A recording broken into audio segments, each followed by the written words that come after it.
لا يعني خلينا نعيد صياغه العباره، نقول بعض الاطراف يعني، وليست المعارضه كامله هي اللي دعت لوقف النشاط.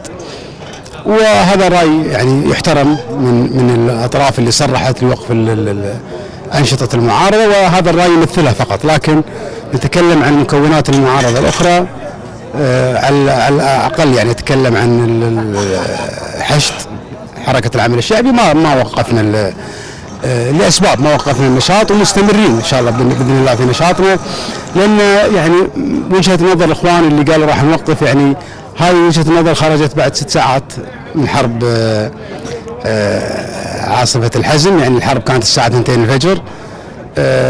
تفاجأنا ان الاخوان الساعه 8 اعلنوا عن تعليق النشاط، يعني قبل لا يصدر من الحكومه اي شيء. يعني لا طلع مرسوم دعوه للحرب وفق الماده 68، لم يخرج بيان من مجلس الوزراء على الاقل يعني يتحدث عن الكويت دخلت في حرب، لم يخرج بيان من وزاره الدفاع. وجدنا ان الفعاليات في الكويت اللي ترعاها الدوله مستمره قائمه، مهرجان هلا فبراير، رئيس الوزراء يعني خارج في نزهه اجازه خاصه في المانيا. فالحكومه والدوله ما دخلت هذا الجو، يعني ما دخلت الناس في جو ان احنا في جو حرب، بينما الاخوان يعني نحترم رايهم في قضيه ان ايقاف النشاط المعارضه، واحترامنا لهذا الراي وعدم معارضتنا لرايهم نحترمه. لكن كان يفترض ان بعد هذا الراي ان ترد الحكومه بتحيه افضل منها يعني على قرار الاخوان، وان تثمن دور نواب الاغلبيه اللي اعلنوا باسمائهم عن وقف النشاط. المفروض ان تكون هناك تحيه او برد تحيه لهذا القرار، لكن للاسف الحكومه ما هي معبره الامر ولا قاعد تعطي ايحاء ان داخلين حرب، وحنا اصلا احنا في حرب. احنا مشاركه طائرات كويتيه في اليمن، وهذا الامر ما هو جديد. يعني دخلنا في العراق في نفس المعركه مع جماعات ارهابيه في العراق، والامور مستمره في الكويت. لو كانت الحكومه مستشعره خطر، يعني كان لها تجربه في السابق لما جاء مستشار الامير في فتره ما هي فتره حرب وطلبوا ان نوقف النشاط. لكن لو الحكومه مستشعره ان هناك خطوره كانت ممكن تطلب بشكل رسمي، وبعد ذلك لكل حادث حديث. لكن الاستعجال في قضيه ايقاف الانشطه المعارضه هذا امر يعني نحترم اصحابه، لكن بالنسبه لنا نحن مستمرين باذن الله. ويعني حتى في موضوع الترتيب لاثنينيات ساحه اراده، اعتقد انها يعني الان الاخوان في تيارات سياسيه واجتهاداتهم واجتماعاتهم قائمه على قدم وساق للاستمرار في هذه الانشطه. فيما يخص احمد الفهد وبلاغ الكويت، هذا امر يعني احمد الفهد، والامور يعني اعتذاره من غير اعتذار هذا امور خاصه فيه وخاصه في الاطراف المتصارعه. انما يعنينا وفي حركه العمل الشعبي، واعتقد ويشاركنا هذا الراي كثير من اخواننا في المعارضه، ان هذا الامر السلطات الثلاث يعني قالت في هذا الموضوع راي. لذلك احنا نرى تكليف مؤسسه دوليه موثوق فيها للتحقق من الموضوع. اما ما يخص احمد الفهد واعتذار، هذا الامر لا يعنينا بشيء لا من قريب ولا من بعيد.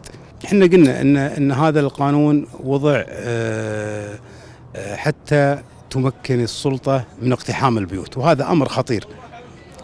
احنا اليوم نتحدث للناس عامه، خلك من المعارضه، خلك من المقاطعه، نتحدث عن ان السلطه اليوم، وهذا الكلام موجه لجميع فئات المجتمع، هذا السلطه اليوم قاعد تشرع هذه القوانين حتى تجعل الكويت دوله بوليسيه. من يصفق لها اليوم سوف يعض اصابع الندم في الغد في كثير من الامور. لذلك احنا نرى ان هذا القانون هو لبسط يد السلطه لدخول بيوت الناس وتحت ذريعه البحث عن سلاح، وبالتالي يخالفون الدستور. يعني هناك ماده صريحه في الدستور أن للمساكن حرمة لا يجوز التعدي عليها. هم وضعوا هذه القوانين، البعض للأسف الآن قاعد يصفق لهم، لكن ما يدري أن في الغد القريب ممكن أن هذا القانون اللي الآن صفق له راح يطبق عليه وعلى المجموعة اللي معه. نحن الآن نتحدث عن أولويتنا كمعارضة وحقنا في الدفاع عن مطالبنا. لما نتحدث عن أصل المشكلة مع المعتقلين كلهم، المغردين مع مسلم البراك فيما يخص القضية التي حكم عليه 2 فيها. احنا نوجه سؤال واضح، لذلك الناس إذا زعلت وإذا دعت أي مكون من مكونات المجتمع لأي فعالية، لازم يعرفون إن الضغط يولد الانفجار. لما يطلع مرزوق الغانم في ديوانية صقر ويقول يا ذرية مبارك تبون نفلها، وذرية مبارك طبعا تشمل صاحب السمو الأمير. فلما يتكلم مرزوق الغانم يقول يا ذرية مبارك تبون نفلها، ولا يحرك جهاز أمن الدولة أي قضية عليه. لما يتحدث جاسم بودي ويقول إن من يحكم الكويت هو حق البرقان، ولا يحرك أمن الدولة أي قضية لا على مرزوق الغانم ولا على بودي. لذلك الناس لا تنتظروا منهم السكوت.